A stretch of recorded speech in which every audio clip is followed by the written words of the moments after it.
Assalamualaikum warahmatullahi wabarakatuh. Selamat pagi anak-anak semua. Pada kesempatan kali ini kita akan membahas mengenai mobilitas sosial. Ya, coba kalian perhatikan keragaman masyarakat Indonesia pada gambar berikut ini. Keragaman masyarakat Indonesia bukan hanya dalam hal etnis, tetapi juga faktor-faktor lain seperti agama, budaya, kegiatan ekonomi, dan sebagainya. Dalam kehidupan sehari-hari, kalian menemukan masyarakat Indonesia yang memiliki keragaman profesi, yaitu buruh dan majikan, staf dan pimpinan, guru dan kepala sekolah. Nah, kalian akan mempelajari bagaimana sih terjadinya mobilitas sosial masyarakat Indonesia. Mobilitas masyarakat Indonesia yang sangat dinamis merupakan pendorong terjadinya keragaman. Apa sih arti dari mobilitas sosial? Sudah ada yang tahu? Yuk mari kita bahas bersama. Perhatikan gambar seorang direktur dan bawahannya pada gambar berikut ini. Pernahkah kalian memikirkan bagaimana seorang dapat menjadi direktur perusahaan? Ada beragam cara untuk menjadi seorang direktur perusahaan. Salah satunya yang paling mudah adalah merintis karir sebagai karyawan biasa, yang menjalankan tugas dan tanggung jawabnya sebaik-baiknya, sehingga mencapai prestasi dan promosi, pada akhirnya menduduki jabatan direktur. Seorang karyawan yang berprestasi hingga menduduki jabatan direktur merupakan contoh mobilitas sosial. Setelah kalian memperhatikan contoh mobilitas sosial, tentunya kalian akan bertanya, apakah yang dimaksud mobilitas sosial? Mobilitas sosial.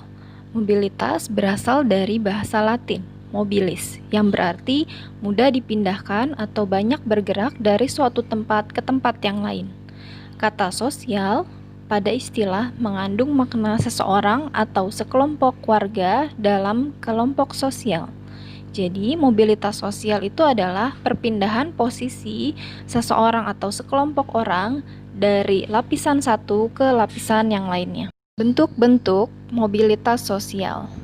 Ada mobilitas sosial positif atau naik, ada mobilitas sosial negatif atau turun, ada mobilitas vertikal, ada mobilitas horizontal. Baik, kita akan membahasnya satu-satu. Mobilitas sosial positif atau naik, yaitu perubahan atau dampak yang akan lebih mempercepat tingkat perubahan sosial masyarakat ke arah yang lebih baik.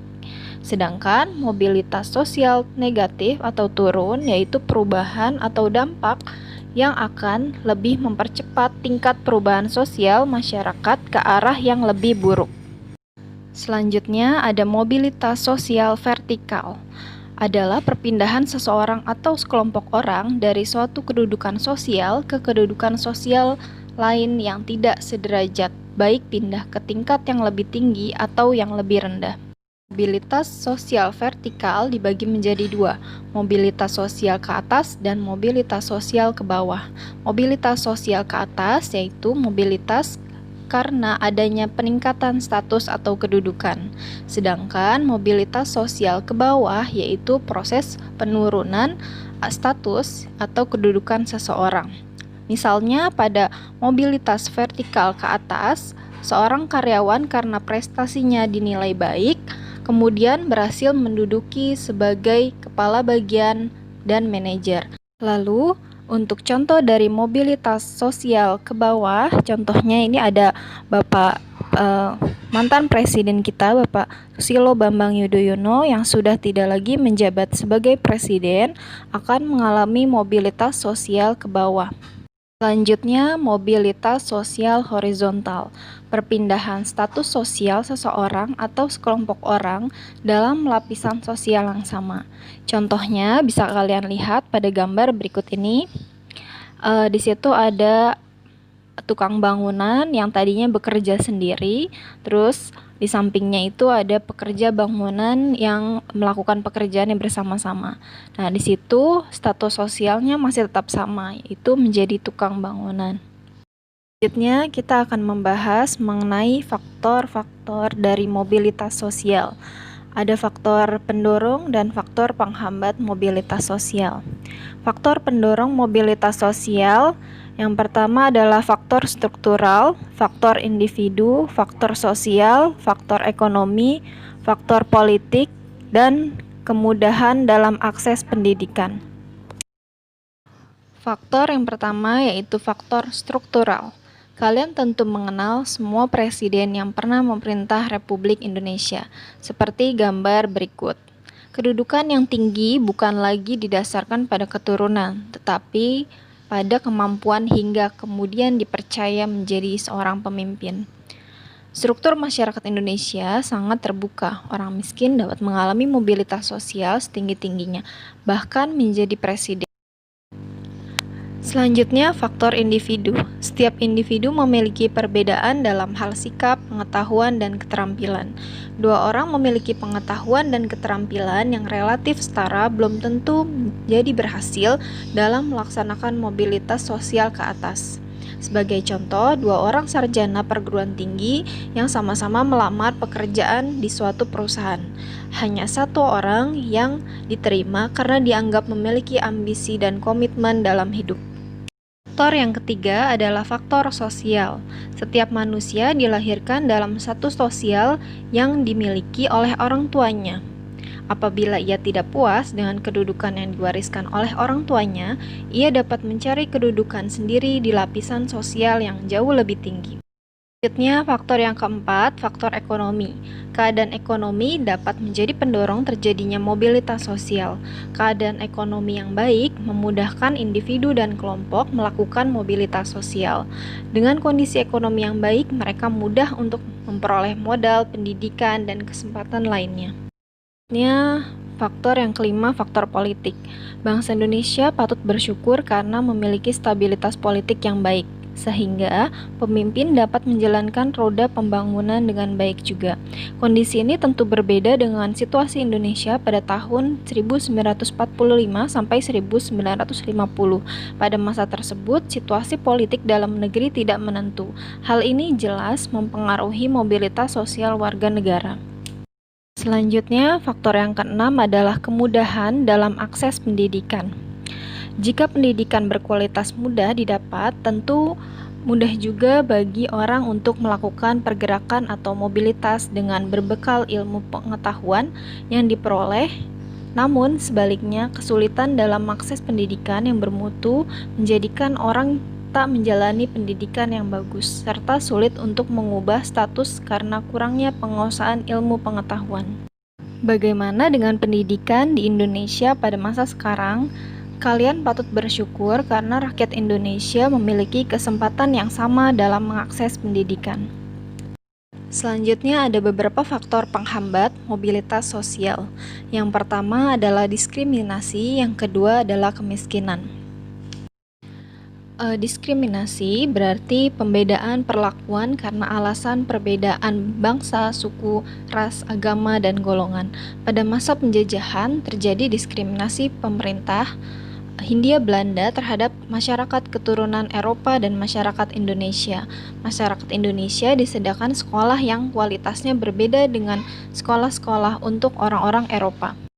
Selanjutnya, faktor penghambat kedua dari mobilitas sosial adalah faktor kemiskinan.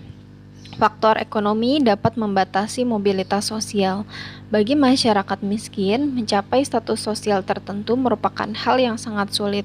Masyarakat yang berpendidikan rendah berpengaruh terhadap kualitas sumber daya manusia.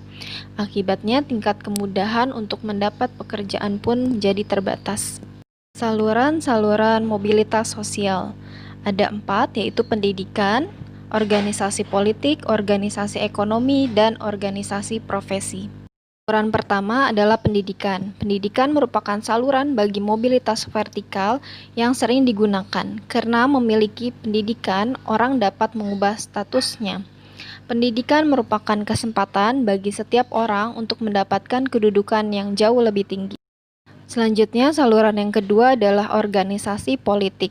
Ketika Presiden Republik Indonesia pertama, Insinyur Soekarno, mendirikan Partai Nasional Indonesia, Soekarno tidak memiliki jabatan di pemerintahan. Namun, melalui perjuangan politiknya, Soekarno semakin dikenal rakyat dan penjajah. Pada saat kemerdekaan, Soekarno dipilih menjadi Presiden Republik Indonesia.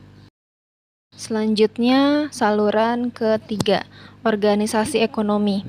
Organisasi yang bergerak itu antara lain dalam bidang perusahaan ataupun jasa, umumnya memberikan kesempatan seluas-luasnya bagi seseorang untuk mencapai mobilitas vertikal. Organisasi ekonomi itu antara lain koperasi dan badan usaha. Melalui organisasi koperasi, kesejahteraan anggota dapat diperjuangkan. Keberhasilan perjuangan koperasi mencerminkan keberhasilan perjuangan anggota-anggotanya. Selanjutnya, saluran yang keempat adalah organisasi profesi.